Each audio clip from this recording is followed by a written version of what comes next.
Olá, amigos da Web Rádio Ser Fraterno. Vamos a um estudo edificante. Nosso tema é Vidas Vazias. É o título de um dos livros do espírito Joana de Ângeles, psicografia do médium baiano, Divaldo Pereira Franco. Vidas Vazias é também um título da apresentação que o espírito Joana de Ângeles coloca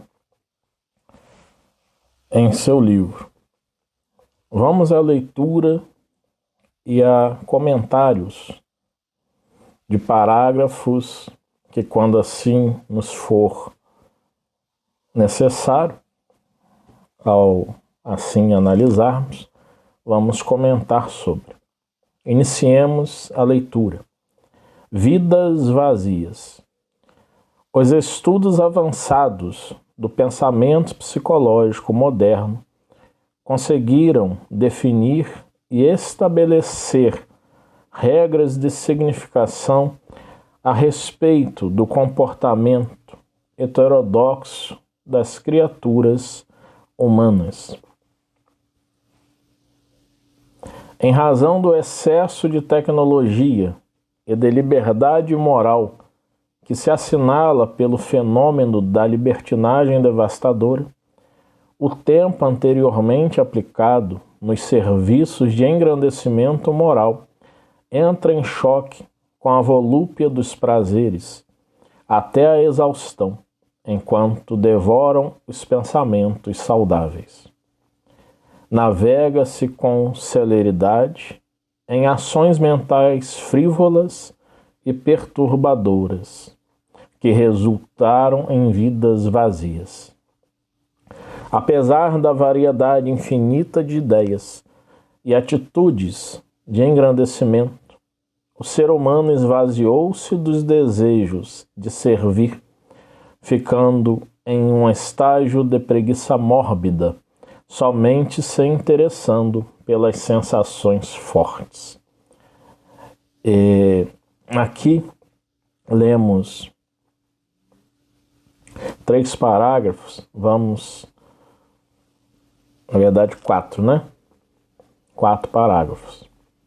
Vamos então comentar um pouco. A Joana começa a falar sobre os estudos a partir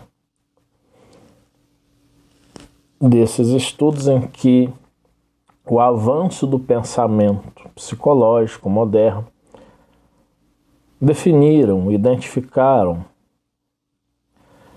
e buscaram então trazer regras que viessem a dar significado ao comportamento diverso das criaturas humanas. E, obviamente, esse comportamento seria diverso porque, em sendo seres humanos, cada qual possui a sua singularidade, a sua identidade própria, o seu próprio modo de ser, de pensar, de agir. E nós vemos estudos que vão classificar comportamentos, vão classificar transtornos, vão classificar síndromes, estudos que vão também questionar determinados tipos de classificações. E ao questionar, isso pode fazer com que as classificações dadas, por exemplo, em diagnósticos estatísticos, né, como o DSM, Diagnóstico Manual Estatístico em Saúde Mental, a fim de olhar para um processo que não pode deixar de ser visto, que é a subjetividade, que são os valores que cada pessoa tem, que são as suas opiniões, a sua forma de pensar, de ver o mundo. E isso é singular, isso é próprio daquele indivíduo Por isso, as abordagens psicológicas tendem a fazer um tratamento que seja um tratamento, quando psicoterapêutico, que seja personalizado, individualizado. Depois a Joana vai falar sobre as questões do excesso de tecnologia, em razão mesma desse excesso de tecnologia, e não só do excesso de tecnologia, mas de liberdade moral. Em um dos estudos da série psicológica Joana de Ângeles, estamos a terminar o livro Ser Consciente, que é o 5º volume da série psicológica do Espírito Joana de Ângeles, no nosso grupo espírita Semeadores da Paz. Nós colocamos a respeito da análise do filósofo sul-coreano, radicado na Alemanha, ele mora na Alemanha, o Byung-Chul Han, onde ele diz que, em seu livro Sociedades do Cansaço, ele vai dizer que o historiador e filósofo Michel Foucault, por exemplo, ele analisará a sociedade disciplinar. Em seus livros Vigiar e Punir, História da Loucura, os seus 4 volumes de História da Sexualidade, o Michel Foucault falará daquela sociedade disciplinar onde se havia disciplinas, onde os corpos eram bem vigiados, onde não se havia então a possibilidade de haver, numa palavra popular, loucos andando na rua, porque eles estariam nos manicômios, nos sanatórios, estariam nos hospitais psiquiátricos. Depois, também havia a sociedade disciplinar no campo familiar, onde um filho e uma filha que dessem trabalho, que não viessem a estar bem preparados, bem preparadas para aquela disciplina, aquela convivência social, eram retirados e eram internados ou em colégios internos ou mesmo em hospitais psiquiátricos. O Freud, em seu livro O Homem dos Lobos, ao analisar um caso de neurose infantil, ele coloca sobre isso, de que uma criança, quando se torna um jovem adulto, tendo transtorno de personalidade, hoje entendemos que é um transtorno de personalidade, provavelmente um transtorno de personalidade limítrofe, borderline, e o pai o interna, porque o pai era muito rico e não haveria de ter em um filho problemático a retirada da possibilidade dele estar tranquilo fazendo seus negócios e produzindo mais riquezas. Essa era a sociedade disciplinar de antes. Chegou-se a um período em que já não houve mais e nem há mais aquela sociedade disciplinar. No campo dos estudos da administração, por exemplo, um modelo fordista de produção, esse pode existir em indústrias, resquícios, ou mesmo aquele modelo de uma forma mais avançada, mas a sociedade disciplinar é querer fazer isso com seres humanos. Um modelo fordista de atuação na sociedade. Era preciso ter um comportamento padronizado, um comportamento, na expressão inglesa, se não me engano, upground, isso é, fora do padrão, isso não era possível. Então internava-se, colocava-se aquele cidadão, aquela cidadã fora. Ou então, em alguns casos, principalmente quando jovens que se envolviam, né, jovens mulheres que se envolviam com jovens rapazes, o que acontecia? Eram muitas vezes levadas, se não quando engravidavam, para uma clínica de aborto, mas para se manter as aparências, levados para o interior, e ali a criança nascia e não ficava sendo aquela criança participante, muitas vezes, daquela família, né? Era direcionada a outras pessoas. Essa era a sociedade disciplinar. E nós fomos avançando, novos modelos, né, de pensamento e de estrutura social vem se fazendo, e nós estamos no que o Byung-Chul Han chamou em seu livro, né, que é o título do livro dele, Sociedade do Cansaço, onde ele fala dessa sociedade do cansaço, que é também uma sociedade do desempenho, que é também, como eu mesmo coloquei em um dos vídeos que está em meu canal do YouTube, né, Leonardo Paixão Estudos Diversos, síndrome de burnout, sociedade da exaustão.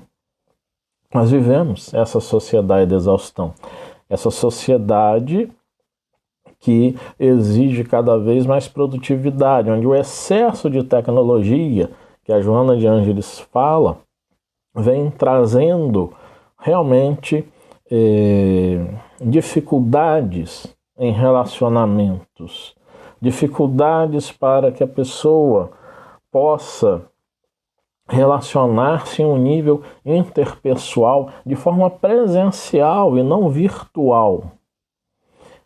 Há uma dificuldade para que as pessoas que estão muito envolvidas com tecnologia, e somos a maioria de nós, claro que eu preciso me incluir nisso, estamos em dificuldades e, como falou o sociólogo polonês Zygmunt Bauman, autor dos livros e dos conceitos Modernidade Líquida, Amores Líquidos, nós estamos numa multidão e numa solidão ao mesmo tempo. Nós estamos assim porque o excesso de tecnologia faz com que não haja na sua polaridade, né, que vemos a tecnologia com dois campos, os benefícios que ela traz e os malefícios que ela traz. Estamos falando aqui dos malefícios, né? Os benefícios diminuem distâncias, promovem possibilidades de pessoas estarem realmente, né, parentes distantes, poderem estar se comunicando, reuniões feitas online, onde antes era muito difícil, de repente, grandes empresas, governantes de nações se reunirem presencialmente, devido a distâncias, possibilidades ou não de se viajar, e isso ajudou muito a tecnologia nesse setor.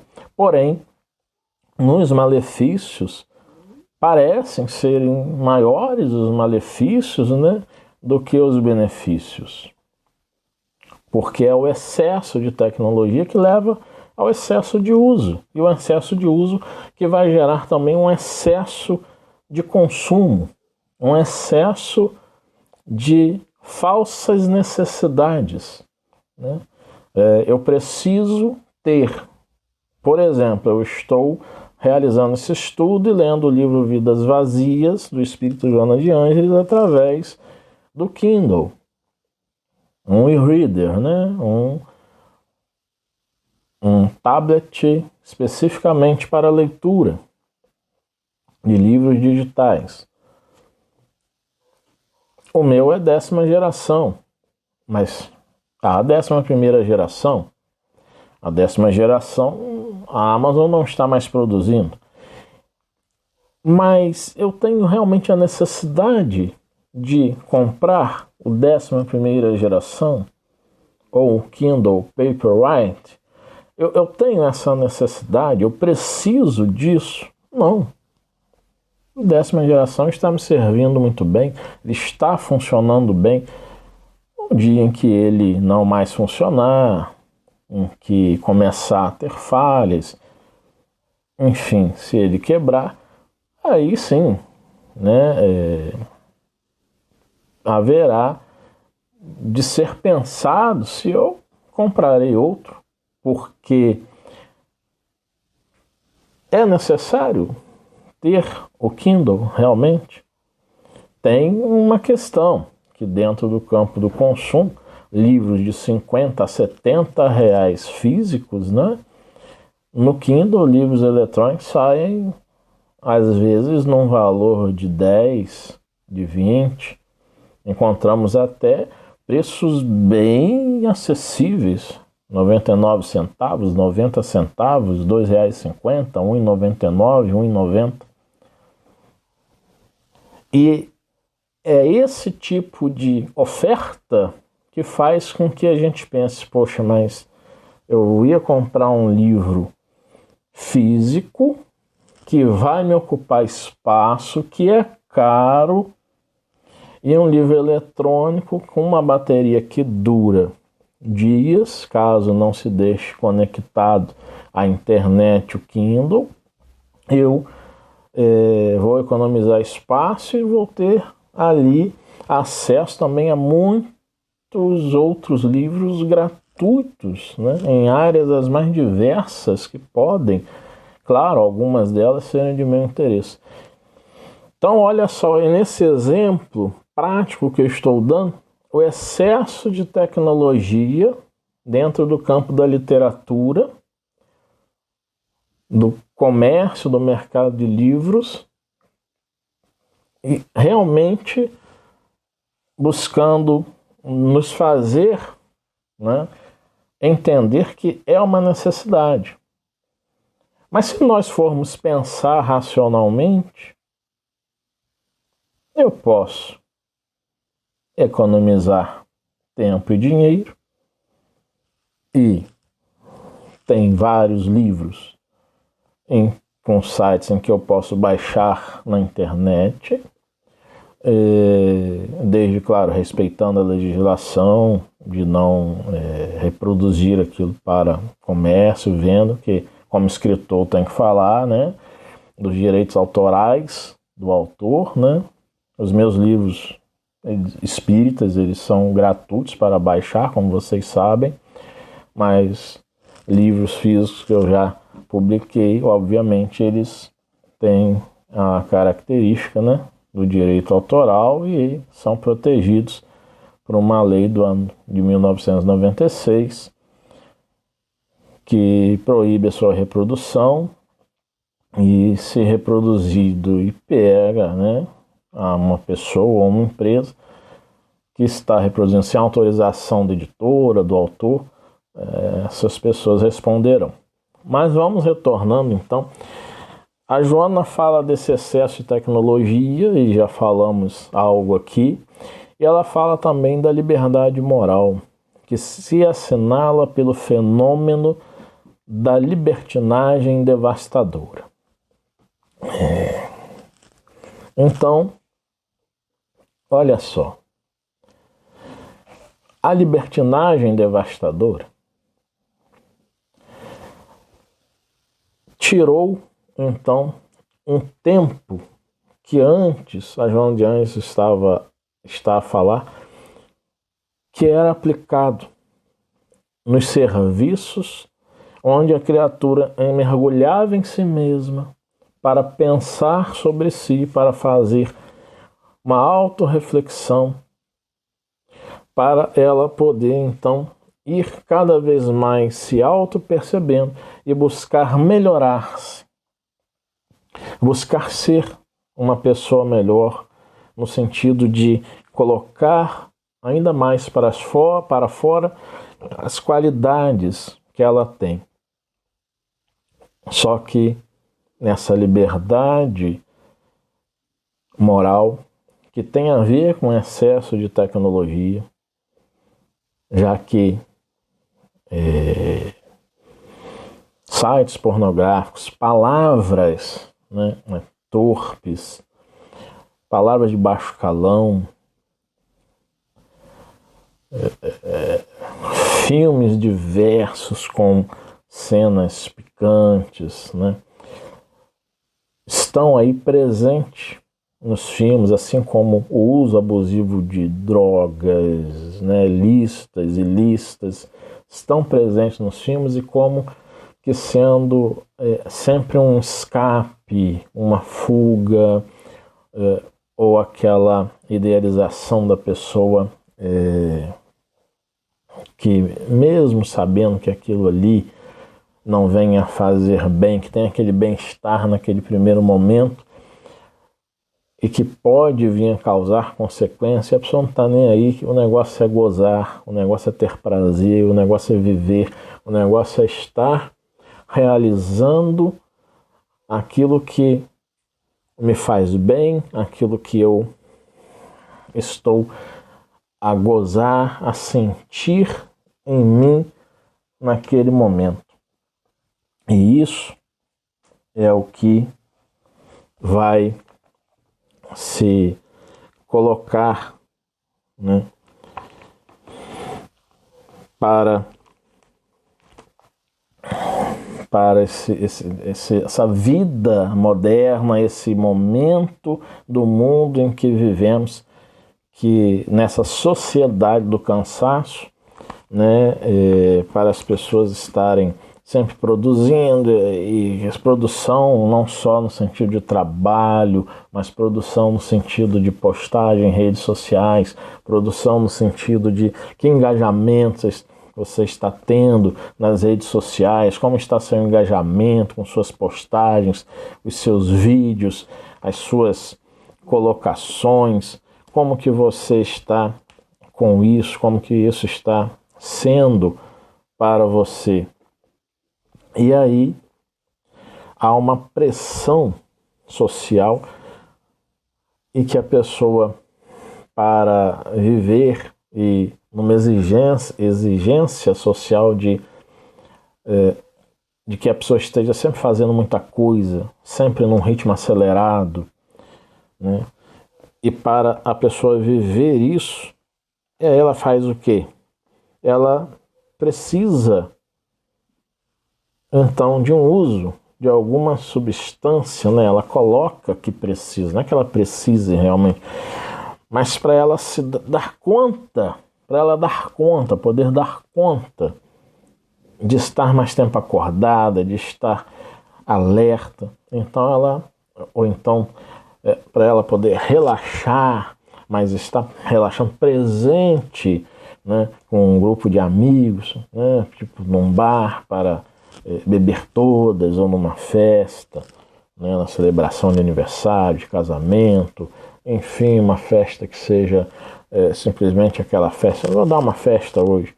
E a pessoa passa então a usar o álcool de forma excessiva, experimenta outros tipos de substâncias,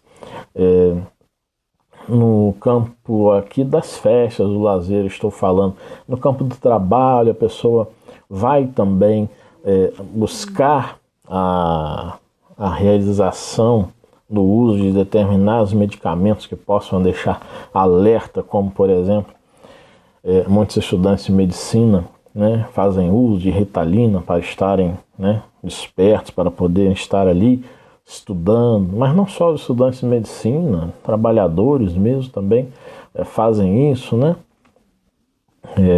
Os caminhoneiros com o seu chamado rebite, né? Não sei se hoje é usada essa expressão, mas aquela mistura, se não me engano, de café com Coca-Cola que os mantinha, né, acordados à noite. Outros fazem uso de energéticos, misturam com bebidas alcoólicas. Há muitas possibilidades, e isso tem um custo, que é o custo de se não viver, de se estar sempre vivendo uma vida de ilusões. E aí, quando chegar o momento, a pessoa vai pensar, puxa, e agora? É a hora de descansar e eu não tenho descanso. Eu pensei que estava relaxando, mas me tornei um dependente químico, em álcool ou em outras drogas, em medicamentos, por exemplo. Eu não consigo dormir se eu não tomar determinado medicamento. Eu não consigo ter um dia de paz se eu não tomar aquele tranquilizante. Não estou dizendo que não devemos usar medicamentos. Não estou dizendo que devemos, então, desprezar, os medicamentos, as receitas médicas, os próprios profissionais da medicina, de modo algum. Mas precisamos pensar se a maioria das pessoas que está usando determinados tipos de medicamentos, elas realmente precisam desses medicamentos. Elas realmente necessitam deles para viver. E a Joana termina dizendo assim, navega-se com celeridade em ações mentais. Ela termina não, eu estou terminando o parágrafo último que li, que são 4. Navega-se com celeridade em ações mentais frívolas e perturbadoras que resultaram em vidas vazias. Apesar da variedade infinita de ideais e atitudes de engrandecimento, o ser humano esvaziou-se dos desejos de servir, ficando em um estágio de preguiça mórbida, somente se interessando pelas sensações fortes. Tudo o que acabamos de dizer, nós vamos entrar falando de um filósofo antigo, na antiga Atenas, na Grécia clássica, que nasceu em 341 a.C. e morreu em 271 a.C. Estou falando de Epicuro. Ele era chamado filósofo dos jardins, porque não era rico, então não tinha uma estrutura como Platão, Aristóteles para ter um liceu, uma academia. E ele é um filósofo chamado de hedonista, mas a concepção de hedonismo é totalmente diferente de uma concepção hedonista que se tem hoje, que é o prazer a qualquer custo, que é essa preguiça mórbida de fazer um serviço ao próximo, mas buscando as sensações fortes, tendo só o seu próprio prazer, olhando somente para si. Para Epicuro, o prazer deve ser buscado com moderação. 3 tipos de desejos colocou Epicuro: desejos naturais e necessários, desejos naturais, mas não necessários, e desejos nem naturais, nem necessários. Exemplos, os tipos de desejos naturais e necessários: comer, beber, dormir. Naturais, mas não necessários: desejo sexual, desejo de extravagâncias alimentares. São desejos naturais, nós temos desejo sexual, nós temos desejo de comer, mas não precisamos fazer isso de forma exagerada, de forma excessiva. A moderação, o equilíbrio sempre. E os desejos nem naturais nem necessários. Por exemplo, desejos ilimitados de poder, ganância. Pessoas que estão, por exemplo, em uma empresa e querem ser promovidas a qualquer custo, não importando se estão passando por cima de alguém, se estão ferindo os sentimentos de alguém. E há uma frase de Epicuro, que está em um livro Epicuro, As Luzes da Ética de Moraes, é Epicuro, Máximas Fundamentais. Diz Epicuro: nenhum prazer é em si um mal, mas as coisas que proporcionam prazer acarretam sofrimentos às vezes maiores que os próprios prazeres. E é isso que precisamos pensar. As coisas muitas vezes que causam prazer acarretam sofrimentos muitas vezes maiores que os próprios prazeres. E aí entramos no que a doutrina espírita vem a nos falar. a responsabilidade pessoal, a responsabilidade individual, o ser e não o buscar ter, e o ser é aquele que vai enfrentar as consequências das suas atitudes. Mas quando a pessoa busca ter, muitas vezes ela não se fortalece em espírito e a dor vem, fica sendo uma dor atroz, porque aquela pessoa não tem resiliência para o enfrentamento necessário às consequências ruins que os seus atos levaram. Então, nós precisamos sim olharmos para nós, estarmos fazendo esse movimento íntimo, esse movimento de acesso a nós mesmos, irmos ao mais profundo de nós, descermos as profundezas de nós, porque só assim nós vamos verdadeiramente poder nos dignificarmos enquanto espíritos vivendo uma experiência na matéria. Deus nos abençoe.